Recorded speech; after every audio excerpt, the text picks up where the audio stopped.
தந்த கனிக்கென கணபதி இறைவனை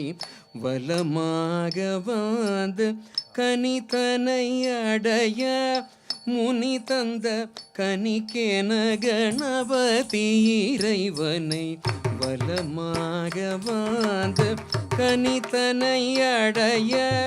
கனிக்கேன மயில் தன்னில் உலகினை வலம் வந்து தனிக்கில்லை என குக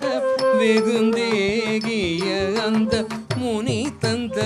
கனிக்கேன கணபதி இறைவனை வலமாக வந்து கனிதனை அடைய கனிக்கென மயில் தனில் உலகினை வலம் வந்து தனிக்கில்லை என குக வெகுந்தேகிய அந்த